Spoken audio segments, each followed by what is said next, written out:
WC family, how are you today? Hope you are well. Wanted to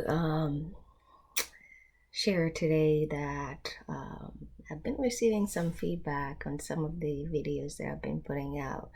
Separately, I've been getting emails, so thank you. Um, you're welcome to comment, and if you feel more comfortable sending a message to me directly by going to our website, that's perfectly fine. Um, One of the questions I got was regarding how about parents? I mean, how could parents really get involved? I can't remember which video that I mentioned that. I think there's somewhere that I mentioned shared responsibility. Yeah, I think if companies, as well as the system, right, the federal government, and states, if they were allowing or at least find or if they were interested in doing this they could actually find ways for parents to be in the school environment certain days, not just for the parents or teachers gathering, but where they could choose to be teachers in these classrooms. These parents could take turns, or just being in that environment, I think could make a world of difference for many kids, particularly kids who are troubled and oftentimes having a hard time in school. Now, there are other problems too. I think some, again, not all kids should be in school. There are other ways for kids to learn. I don't think school is the only way. But I think the by having some parents in the schools, regardless if they want to teach or not, but just being in that environment, just to be able to experience what the kids are experiencing could make a world of difference. And it could help the kids knowing that, hey, my parents are gonna be, or my parent is gonna be in that school sometimes. I gotta behave, all these things would help.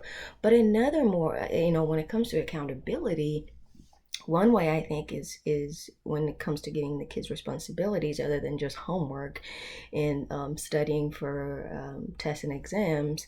I think one another thing we can do is, at least as far as I can remember, 15, 20 years ago now, that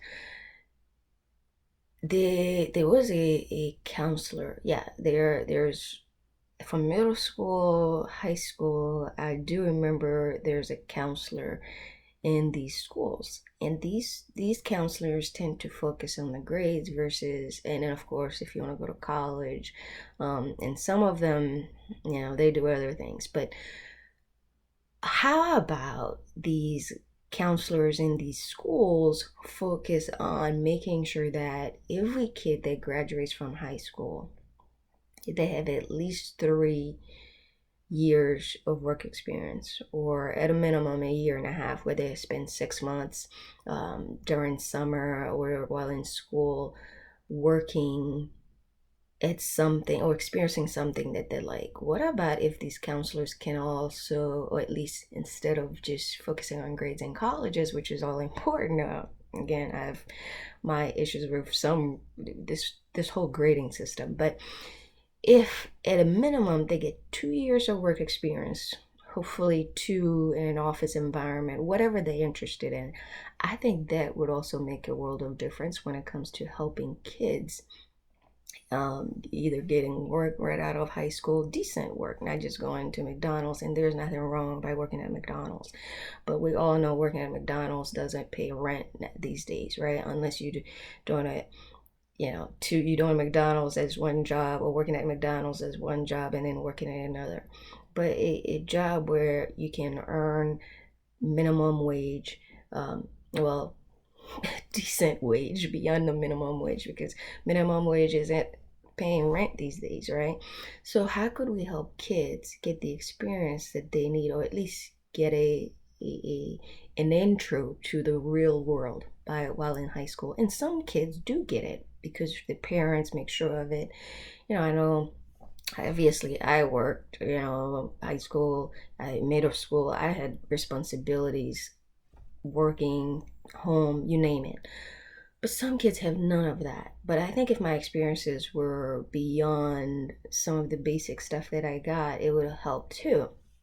But any kid, I think, can benefit from real world work experience. I think a partnership, if all the high schools somehow have a partnership with corporations, government, and some local other way of making sure these kids have at least um, three different experiences or exposure to corporate government or entrepreneurship or some other, I think that will make a world of difference by the time that a child graduates high school, thinking about college or not. I think these experiences can help shape, where they want to go or what they want to experience. So I think that's one way in terms of um, what I would call economic accountability, where the kids in the school and of course parents got to play a role. And I have to admit, not all kids have that. Growing up as in this country as an immigrant, my parents, were not involved. They didn't know, they didn't understand the system, so we had to find our way. So these are things I think where guidance counselors can be helpful, the school, and in particular kids who actually want to experience these things, they can have it because not all parents are going to know or can get involved. And now you bring in the whole other transportation and so many other things that come into it. So I think there are ways that different schools can go about, hey, how do we make sure school moving forward is more meaningful? Or I mean, there any type of innovation or change, it's going to take time, to see how it works, how well it works. But ultimately, if you give it time and if you evolve quickly when you realize it's not working, I think it would go a long way because education needs a lot in terms of ways to help kids achieve their maximum potential. And we need to start trying different things. We can't be afraid of doing it. And I think schools, parents have a huge responsibility. But more importantly, the kids are the center of that and they should lead the way too, and give them the room to do that. Until next time, take care of yourself.